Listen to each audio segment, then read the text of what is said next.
You ever thought about some of the familiar sayings about timing?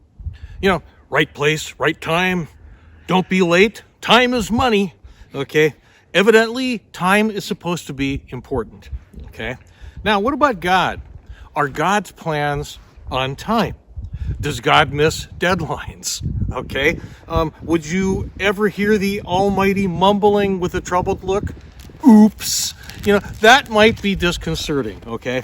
So there's a story from the Gospel of John about a man named Lazarus.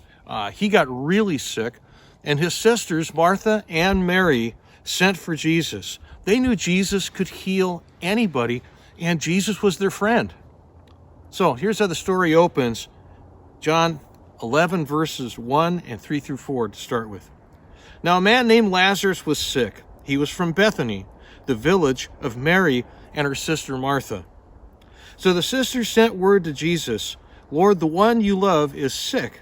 When he heard this, Jesus said, this sickness will not end in death.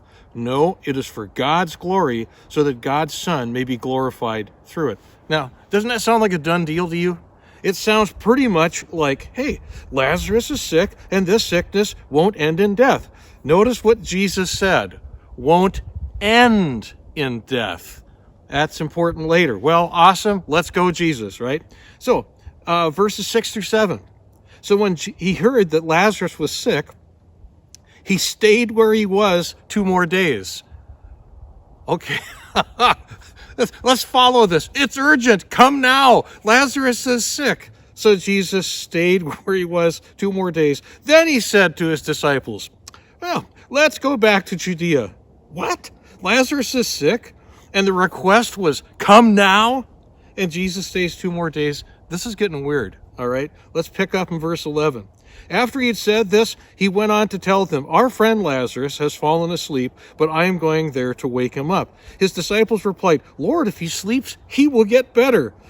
Jesus had been speaking of his death, but his disciples thought he meant natural sleep. So then he told them plainly, Lazarus is dead. For your sake, I'm glad I was not there, so that you may believe. But let us go to him. Now, when Jesus heard about Lazarus being sick, it's pretty probable that Lazarus was already dead, because it took time for them to get to Jesus. Got to remember, there were no cell phones. Mary and Martha couldn't hop in the Jeep and cruise the desert to pick up the Messiah for a quick healing. That really wasn't what was happening. And Jesus already knew that Lazarus didn't need healing. He needed resurrection. Remember what Jesus said? This sickness won't end in death. Picking up verse 17 and verses 20 through 22. On his arrival, Jesus found that Lazarus had already been in the tomb for 4 days. When Martha heard that Jesus was coming, she went out to meet him, but Mary stayed at home. Lord, Martha said to Jesus, if you had been there, my brother would not have died. But I know even now God will give you whatever you ask. What is Martha actually saying to Jesus? She's saying that you're too late. And a few minutes later, Mary would pretty much say the same thing to Jesus. If you had been here, my brother wouldn't have died. Do you sense just a little frustration in these words? Pretty easily. It's like, hey, Jesus, I thought we were friends. How could you allow this to happen? Now, Jesus responds, verse 23 through 27. Jesus said to her, your brother will rise again. And Martha answered, I know he will rise again in the resurrection at the last day. And Jesus said to her, I am the resurrection and the life. The one who believes in me will live even though they die. And whoever lives by believing in me will never die. Do you believe this? Yes, Lord, she replied. I believe that you are the Messiah, the Son of God, who has come into the world. You see, Jesus is making a pretty bold statement here. He has authority over death. And not only this, those who believe in him will live, even though they die. Here's the deal. God's timing is never wrong. The circumstances we face in life can never hijack the big picture of God's purpose. Mary and Martha were about to receive a massive object lesson on Jesus' authority over death. The fact that Jesus already knew he would be resurrecting Lazarus from the dead didn't mean he was insensitive, though, to Mary and Martha's grief. Now, John 11:33-35 says this: When Jesus saw her weeping, and the Jews who had come along with her also weeping, he was deeply moved in spirit and troubled. "Where have you laid him?" Jesus asked. "Come and see, Lord," they replied. Jesus wept. You know that John 11:35 is the shortest verse in the whole Bible, and it's just 2 words. Jesus wept. Jesus felt the hurt of those who mourned over Lazarus' death. Don't ever think that somehow God is hardened to your emotional pain or your physical suffering. You see, the thing is that God sees the big picture. He sees things that are beyond the events that make life sometimes pretty difficult. Let's jump back into John 11, verse 38. Jesus, once more deeply moved, came to the tomb. It was a cave with a stone laid across the entrance. "Take away the stone," he said. "But Lord," Martha, the sister of the dead man, said, "by this time there's a bad odor, so he's been there 4 days." Then Jesus said, "Did I not tell you that if you believe, you will see the glory of God?" So they took away the stone. Then Jesus looked up and said, "Father, I thank you that you have heard me. I knew that you always hear me, but I said this for the benefit of the people standing here, that they may believe that you sent me." You know, when they opened the tomb, man, the stench of Lazarus' decaying body was filling the air, and it would have been terrible. And Jesus offered this short prayer to his Father, but it was for the benefit of the mourners who were gathered. Those who were about to see Lazarus resurrected needed to see more than a resurrection. They needed to see who Jesus is, God's Son, sent by God. Picking up verse 43. When he had said this, Jesus called in a loud voice, "Lazarus, come out." The dead man came out, his hands and feet wrapped with strips of linen and a cloth around his face. And Jesus said to them, "Take off the grave clothes and let him go." I want you to picture this. Jesus didn't just say, he commanded. You know, I kind of love the King James. It's kind of elegant, "Lazarus, come forth." It's kind of, I like that sound, And, God's not slow about stuff. Lazarus didn't come 5th. He came in 4th, just like it was planned, okay?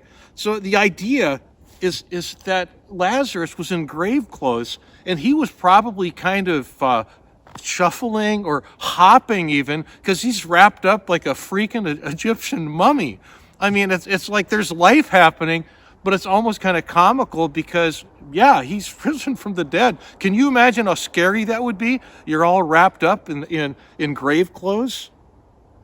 Well, I tell you, maybe that scariness was swallowed up pretty fast by a celebration because everybody was celebrating. Well, I can't say that. Almost everybody. Pharisees weren't happy, but, you can't have everything. And the Pharisees, instead of celebrating Lazarus, they took this as a catalyst. We got to figure out a way to off Jesus. We got to kill this guy because Jesus was becoming so popular. I mean, the people loved Jesus. Pharisees hated Jesus. But even that, when you think about God's plans, how God is always on time, the Pharisees are planning to kill Jesus, but that's playing right into the prophecies of the Bible. But what would happen to the Messiah? Isaiah wrote about it. He was wounded for our transgressions, bruised for our iniquities. The chastisement, the punishment for our peace was upon him, and by his stripes we're healed. Even Jesus being crucified was part of the plan. The cross and the resurrection, part of God's purpose, to bring grace and forgiveness to broken humanity. Often we look at the events as just completely isolated, and we don't see it as a part of the big picture. Even though Jesus talked to the disciples about his crucifixion and resurrection, they didn't put it together. They were focused on the event, and they couldn't see God's overarching purpose. Don't ever believe somehow that your circumstances have gone too far. That, God can't pull this thing out of the flames. That God can't use this at all. Don't make the mistake of thinking that God is saying, oops, over your situation. That's not happening. Think about it. Jesus raised Lazarus from the dead. But where's Lazarus today? Dead? He's dead. You understand? Jesus raised him from the dead, but he had to die again. I mean, was that something?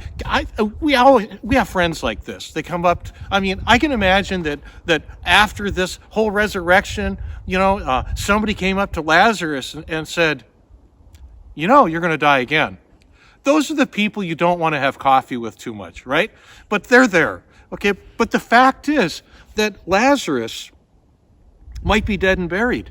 But the resurrection and the life is still there for Lazarus.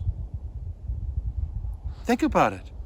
God is not in any way idle during the tragedies that we go through in life. And he's not saying, oops. He's there for us. Give your circumstance to God. Trust God. God's never too early. God's never too late. God is always on time. Remember, God wants you to thrive.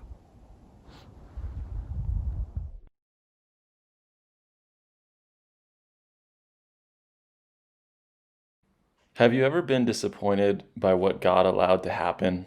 How did you, or how are you dealing with disappointment? God is all-knowing, all-powerful, and all-present. What does this mean in how God sees things and how we see things?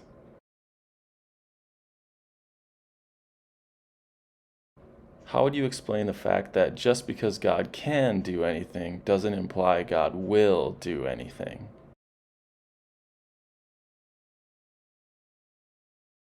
In what ways does the story of Lazarus offer hope?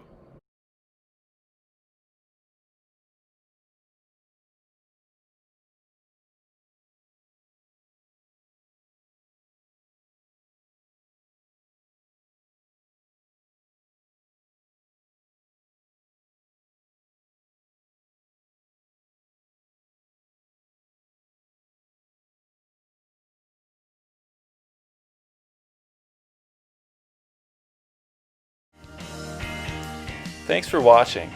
If you'd like to enjoy more by the Vineyard Church, like us on Facebook at www.facebook.com/The Vineyard Church Iron Range. Subscribe to our YouTube channel, The Vineyard Church Iron Range. Or visit our website, www.ironrangevineyard.org. Lastly, subscribe to our e-newsletter to stay connected. Do so by visiting our website and clicking subscribe to our e-newsletter on the homepage.